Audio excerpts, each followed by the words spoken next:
Good evening दोस्तों, नमस्कार, अभिवादन आप सभी को। पाकिस्तान की राजनीति में एक तूफ़ान आया हुआ है।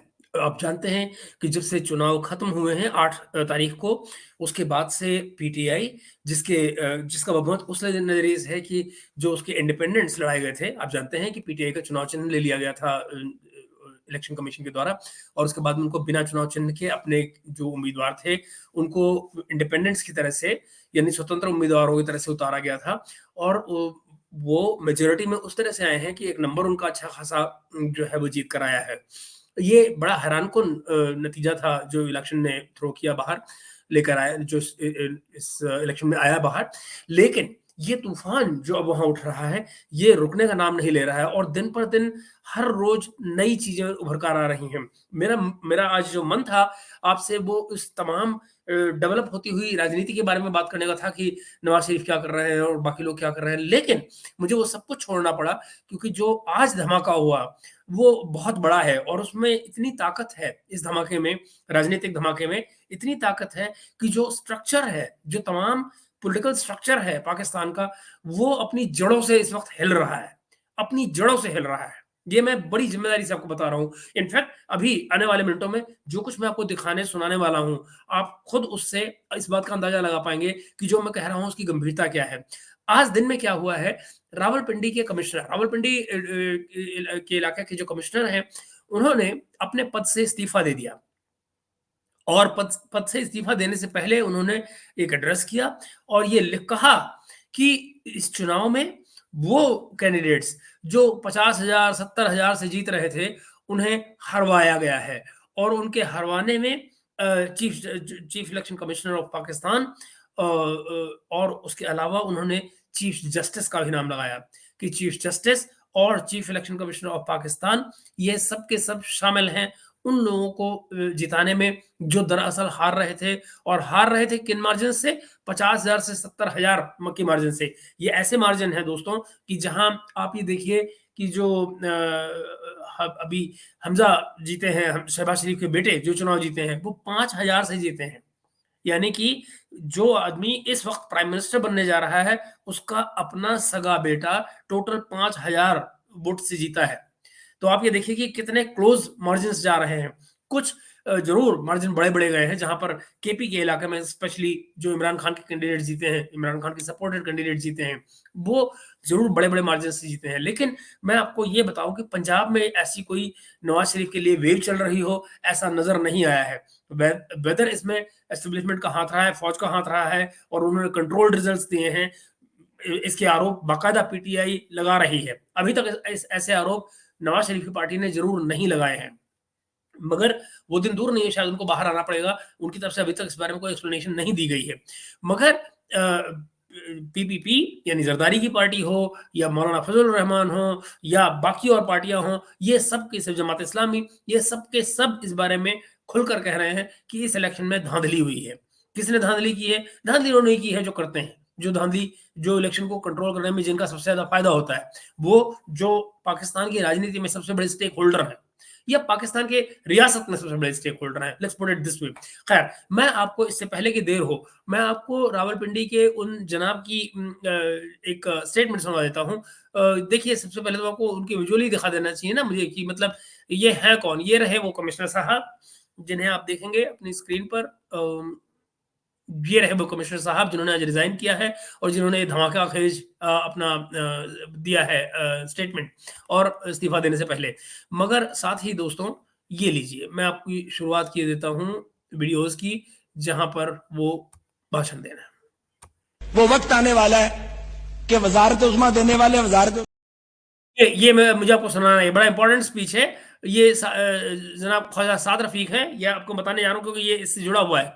मगर पहले ये देखिए। कहता हूँ कि मैं वो इलेक्शन ठीक नहीं करवा सका और मैं अपने ओहदे से यहाँ इस्तीफा दे रहा हूँ। मैंने जो इस इलेक्शन में गलत काम किया है, रावलपिंडी के 13 एमएनए की सीटें जो हारी हुई लोगों को हमने जितवाया है, लोगों की 70-70 हजार की लीड को हमने उनकी शिकस्त में बदला है और आज भी हमारे लोग बैठ के जेली मोहरे लगा रहे हैं। मैं माजरत चाहता हूं अपने तमाम रिटर्निंग ऑफिसर से, जो मेरे मातहत काम कर रहे थे, जो बेचारे रो रहे थे जब मैं उनको कह रहा था कि आप ये काम गलत काम करें और वो नहीं करना चाह रहे थे। जी, ये एक वीडियो है, मगर इससे आपको बात की गंभीरता का अंदाजा हुआ होगा। तो ये एक हुआ। अब आप देखें एक और। कहता हूं कि मैं वो इलेक्शन ठीक नहीं करवा सका। आई एम सॉरी, ये का और ओवरसीज पाकिस्तानी इतना प्रेशर था कि मैंने आज सुबह की नमाज के बाद एक दफा मैंने खुदकुशी करने की कोशिश की है, लेकिन फिर मैंने सोचा कि मैंने क्यों ना ये सारी चीजें अवाम के पास रखूं, मैं खुद क्यों हराम की मौत मरूं और मैं ये सारी चीजें अवाम के सामने क्यों ना रखूं। मैं इस क्रम में से गुजर रहा हूं।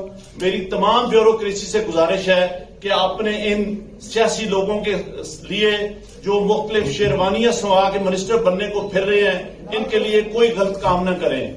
हम लोग ये काम बर्दाश्त जाग गया। देखिए, मैंने रावलपिंडी के लिए 14-14, 16-16 घंटे काम किया है। मैंने यहाँ रिंग रोड बनाया है, ददोचा डैम बनाया है, होली फैमिली हॉस्पिटल बनाया है, जिमखाना बनाया है, मैंने लारी अड्डे बनाए हैं, मजदूरों के लिए सेंटर बनाए हैं, मंशियात के अड्डे सेंटर बनाए हैं। सब कुछ मैं अपने मुल्क की बेहतरी के लिए करता रहूं, लेकिन आखिर पे मैंने जो इस मुल्क के पेट में छुरा घोंपा है, मुझे वो सोने नहीं देता।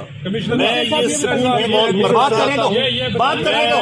जो मैंने जुल्म किया है, मुझे उसकी सजा मिलनी चाहिए और बाकी भी इस जुल्म में जो लोग शामिल हैं, पुलिस भी शामिल है? पुलिस भी शामिल है? जो लोग पुलिस भी शामिल है? जी, जैसा कि आपने देखा, ये थे कमिश्नर साहब। शायद एक आखिरी वीडियो और आपको मैं दिखा देता हूं। जो और चीज है वो तो सामने नहीं आ सकती ना। देखिए, फौज ने इलेक्शन बिल्कुल ठीक करवाए हैं। जो फॉर्म 45 है वो आज भी पूरा है। दोबारा इलेक्शन कराने की भी जरूरत नहीं, सिर्फ फॉर्म 45 इकट्ठे कर लें, उसके ऊपर सारे रिजल्ट क्लियर हो जाएंगे। आपको क्या लगता है किस पार्टी के लोगों ने ये जीता है? फिर कमिश्नर साहब ये बताइएगा, जो आरओ ने रिजल्ट्स रोके थे, क्या उसमें बेज़ाब्तियां हुई है? क्या कहेंगे आप? बिल्कुल, बेज़ाब्तियां तो छोटा लफ्ज है। जो यहाँ पे हुआ है कि जो लोग आजाद उम्मीदवार 70-70, 80-80 हजार की लीड से जीत रहे थे, हमने उनको हरवाया है और उनके ऊपर जाली मोहरे लगा के सबको हरवाया। आपने किसी से कहा कि सब कुछ हो रहा है, गलत हो रहा है, इसको रोका जाए? देखिए, मैं ये सारी इस गलतकारी की जिम्मेदारी अपने ऊपर ले रहा हूँ और साथ आपको बता रहा हूँ कि जो चीफ इलेक्शन कमिश्नर है, जो चीफ जस्टिस है, वो भी इस काम में पूरे शरीक है। तो किसके कहने पे सब कुछ होता रहा? ये इतना सब कुछ हुआ, आखिर किसके कहने पे होता रहा? आपके ऊपर कोई दबाव था? किसने ऐसा किया? मेरे ऊपर कोई दबाव नहीं है। मेरे बाप दादा भी अंग्रेजों के खिलाफ और सिखों के खिलाफ जंगें करते रहे हैं, लड़ते रहे हैं, ये मुल्क बनाने के लिए। अब मैं इस मुल्क को तोड़ने का हिस्सा नहीं बन सकता। कमिश्नर साहब, आपने रावलपिंडी की बहुत बड़ी खिदमत की है, आपने बड़े बड़े मेगा प्रोजेक्ट में 24 घंटे काम किया है। ये बताइएगा कि आपको कमिश्नर चीफ इलेक्शन कमीशन दबाव में ला रहा था कि ये करें सारे काम, लोग जीतों को आपने हराया, आपको नींद कैसे आती रही? किस तरह आपका जमीर जाग गया? देखिए, मैंने रावलपिंडी के लिए 14-14, 16-16 घंटे काम किया है। मैंने यहाँ रिंग रोड बनाया है, ददोचा डैम बनाया है, होली फैमिली हॉस्पिटल बनाया है, जिमखाना बनाया है, मैंने लारी अड्डे बनाए हैं, मजदूरों के लिए सेंटर बनाए हैं, मंशियात के अड्डे सेंटर बनाए हैं। सब कुछ मैं अपने मुल्क की बेहतरी के लिए करता रहूं, लेकिन आखिर पे मैंने जो इस मुल्क के पेट में छुरा घोंपा है, मुझे वो सोने नहीं देता। कमिश्नर साहब, जो मैंने जुल्म किया है, मुझे उसकी सजा मिलनी चाहिए और बाकी भी इस जुल्म में जो लोग शामिल हैं, उनको भी सजा। उनके नाम बताएं। जी मित्रों, ये रिपीट हो रहा है इसलिए मैंने काटा है, लेकिन आप स्थिति की गंभीरता को इससे समझ सकते हैं। मैं आपको इससे पहले कि मैं इस पर कोई कमेंट्री दूं या आपको कोई लंबी चौड़ी इस पर बात बताऊं, मेरे ख्याल से अगर मैं आपको जो पाकिस्तान में इस वक्त बहस चल रही है उस वही सुना दूं, तो आपको इस सारी बात का अंदाजा लग जाएगा कि दरअसल इंट्रिकेसीज क्या है और ये चीजें कहाँ जा रही हैं। तो मैं आपको सुनाता हूं जो पाकिस्तानी टेलीविजन में आज बहस चल रही थी उसका एक हिस्सा।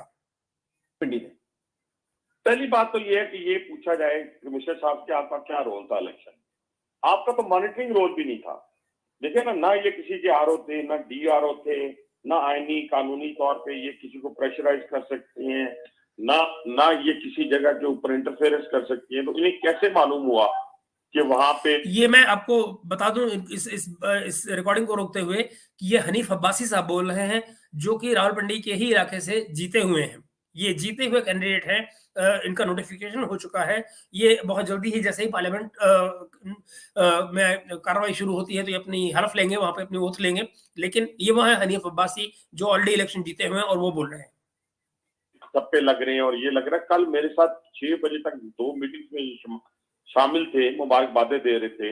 मेरे सामने उन्होंने कई दोस्तों को जो बाकी जीते हुए थे उनको मुबारकबाद दी, मुझे मुबारकबाद दी।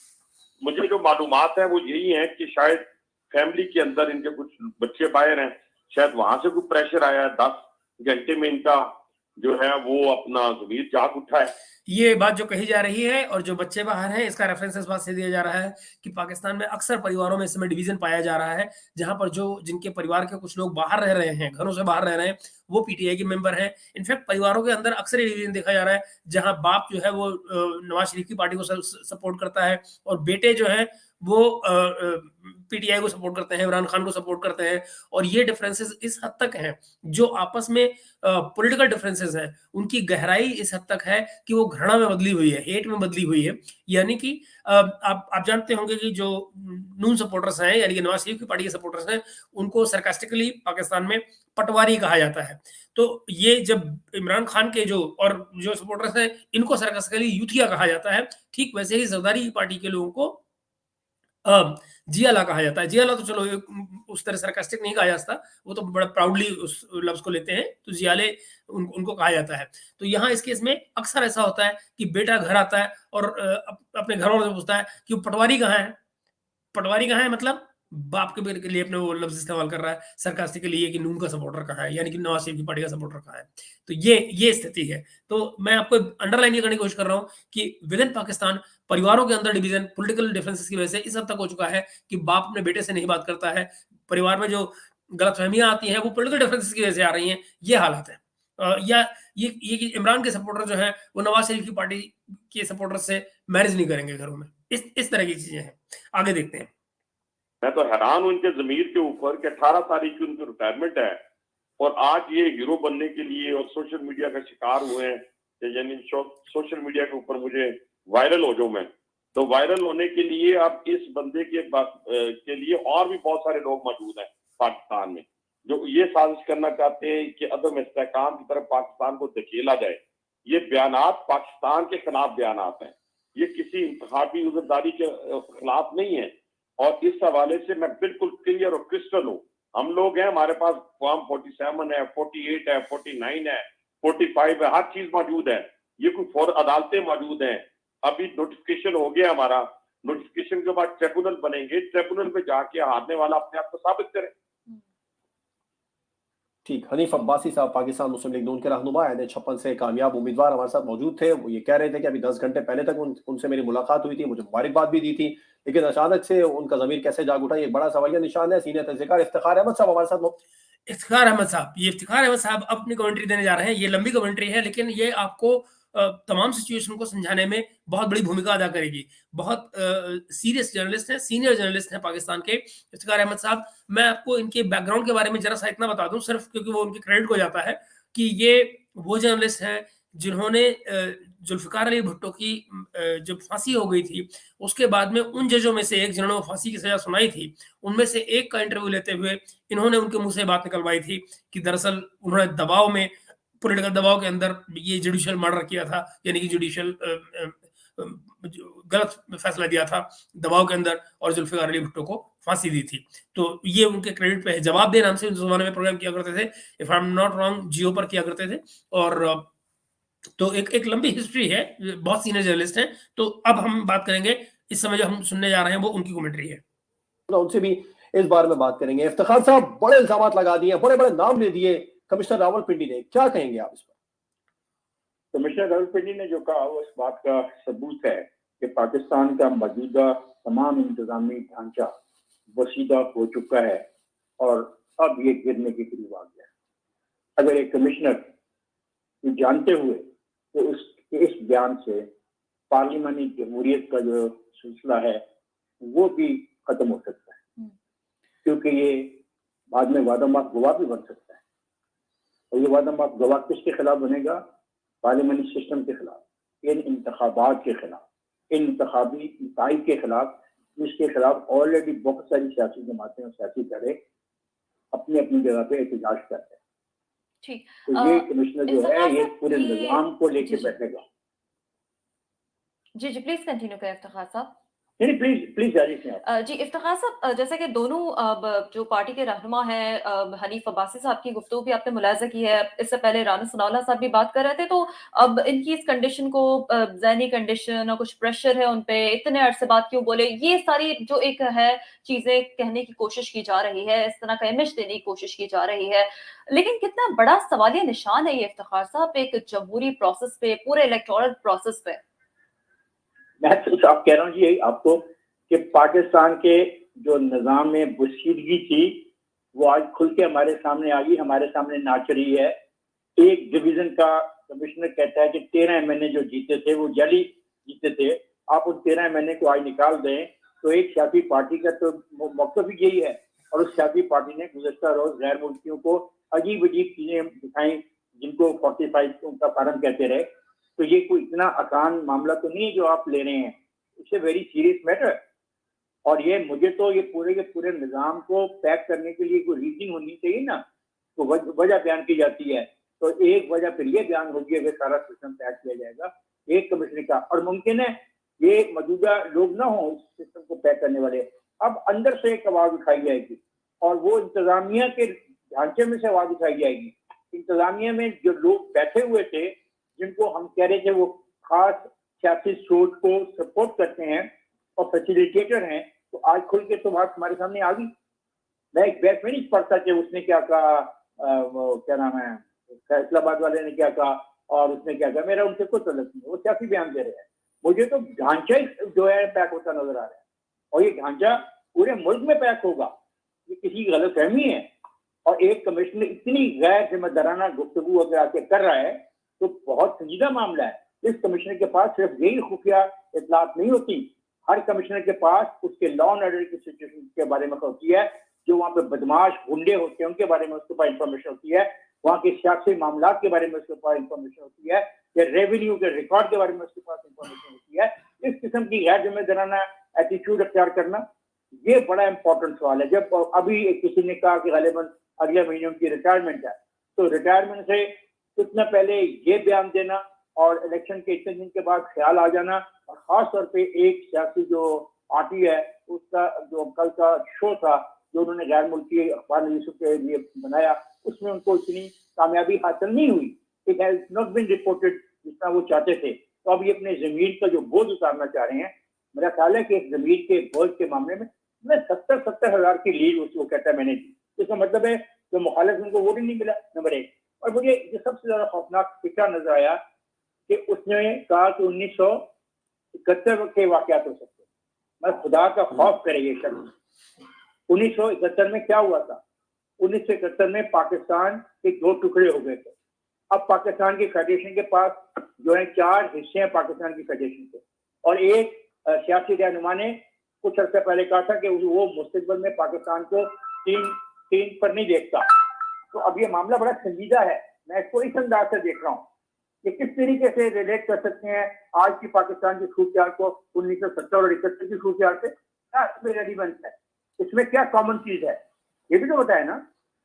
तो बहुत जाती है और मैं डिमांड करूंगा एज ए पाकिस्तानी तो जो भी कानूनी तरीका गिरफ्तार करना है, क्या करना है, इंटरोगेट किया जाए, सबूत दिए जाए। और ये बात जो है ना 45 से 47 का जो सफर है, इसको भी हम सारे दोस्त स्टडी करें, तमाम जर्नलिस्ट भी, कि 45 से 47 का सफर क्या है और उस सफर में एक कमिश्नर है उसका क्या रोल है, तो कमिश्नर का रोल है या नहीं है, अगर है तो उसकी नोटिस क्या है। तो दिस इज द टाइम कि हमें इसकी फौरी तौर पर तहकीकात में जाना पड़ेगा। ठीक, इफ्तिखार साहब, अब से कुछ देर कबल हमारे साथ निगरान वज़ीर इत्तलात पंजाब आमिर मीर साहब मौजूद थे। उन्होंने कहा इनके इल्जाम को सीरियस न लिया जाए। बतौर तज्ज़ियाकार आप क्या कहते हैं, पंजाब हुकूमत ने खुद कैसे सीरियस ले लिया?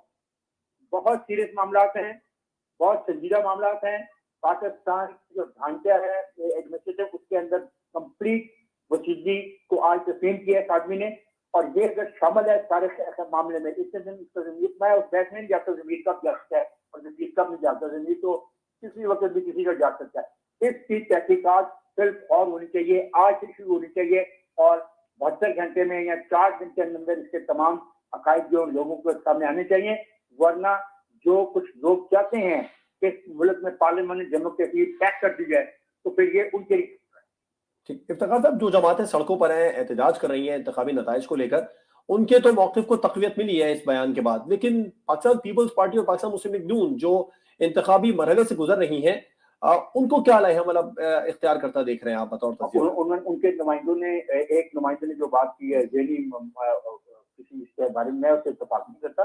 शहरी रहमान आपके साथ थी, जिसने बड़ी बैलेंस बात की है, यही पॉलिटिकल बात है, यही पॉलिटिकल अप्रोच होनी चाहिए।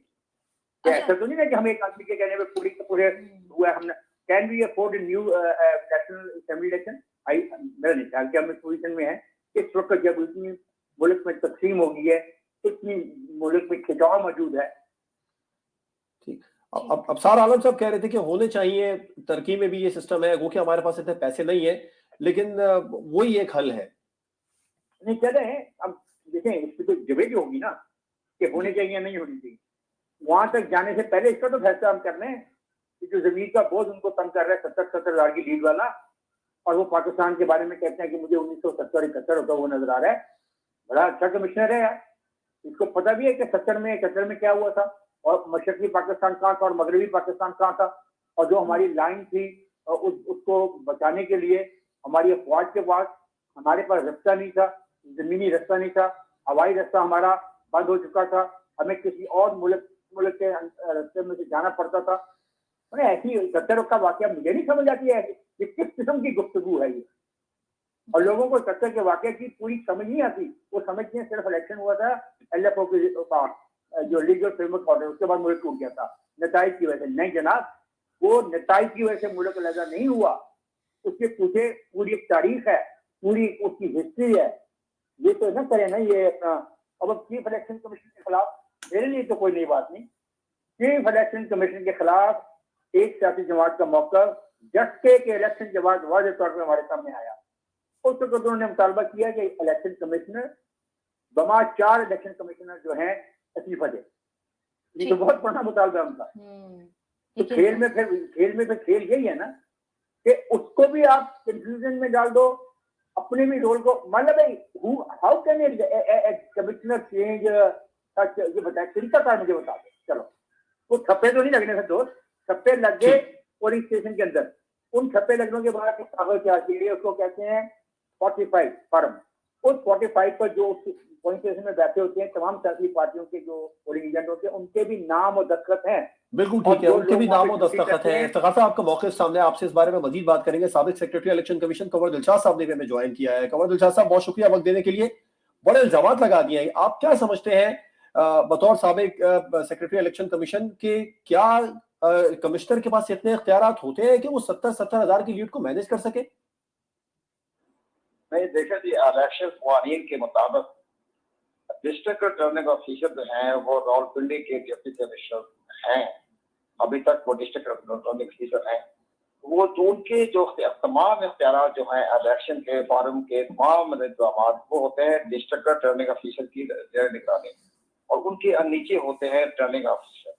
तो कमिश्नर का जो ताल्लुक होता है वो होता है इंतजामी तौर पर बंदोबस्त करना, गाड़ियों का, लॉजिस्टिक का, लॉ ऑर्डर का, पुलिस का इंतजाम, रेंजर का इंतजाम, ये सारे इंतजाम होते हैं कमिश्नर के। अब ये जो आज उनका स्टेटमेंट आया है उसमें सबसे बड़ी अहमियत ये है कि हमें जो आपकी वसात से कहना चाहेंगे कि जब इलेक्शन कमीशन ऑफ पाकिस्तान को डिस्ट्रिक्ट रिटर्निंग ऑफिसर को तलब करना चाहिए, और वहाँ उनको कहा कि जी उनका जो स्टेटमेंट होगा डिस्ट्रिक्ट रिटर्निंग ऑफिसर का, वही कानूनी तौर पर सबसे बड़ी अहमियत का हामिल होगा।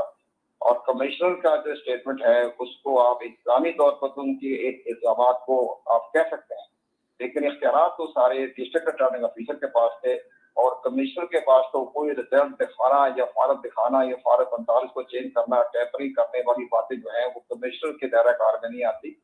ये सारे इख्तियार जो हैं वो दिया। मैं इस बात को इसको वही तो फिर अब इन इल्जामात के बाद आप मामला को कहाँ जाते देख रहे हैं कंवर साहब?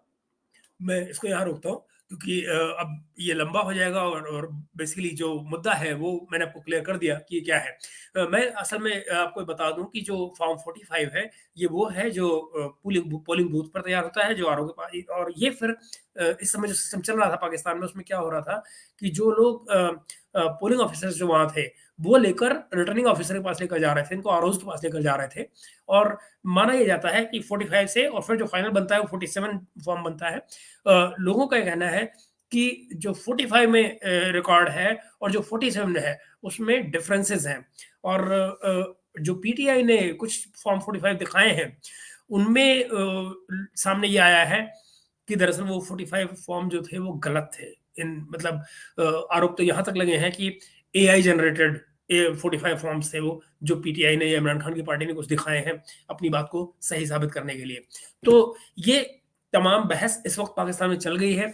मैं आपसे इस सारे के सारे मसले पर, यानी कि इस समय जो राजनीतिक ढांचा या राजनीतिक जो बहस चल रही है पाकिस्तान में, कौन बनाएगा सरकार, इस मुद्दे को लेकर बात करना चाहता था, लेकिन ये मुझे ज्यादा ज्वलंत मामला लगा, तो मुझे लगा कि उसको तो मैं बाद में आपको अलग से बात कर लेंगे हम लोग, लेकिन ये मैं आपकी जानकारी में लेकर आऊं क्योंकि ये तूफान जो है ये अभी रुकने का नाम नहीं ले रहा है, और ये कहाँ जाकर रुकेगा किसी को मालूम नहीं है, तो देखना होगा।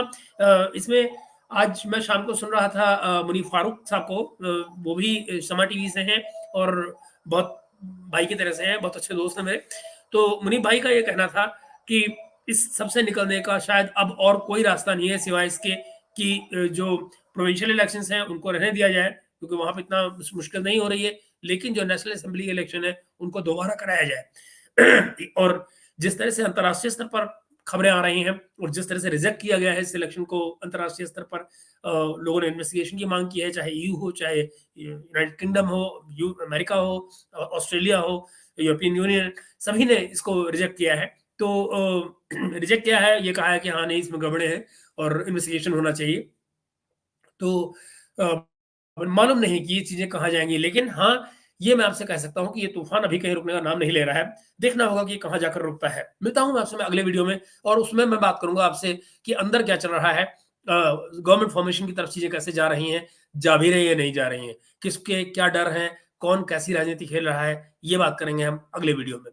तब तक के लिए अलविदा, और इस वीडियो को लाइक कीजिएगा, शेयर कीजिएगा, और अगर आपको पसंद आ रहा है और चैनल को सब्सक्राइब कीजिएगा। शुक्रिया आपका बहुत।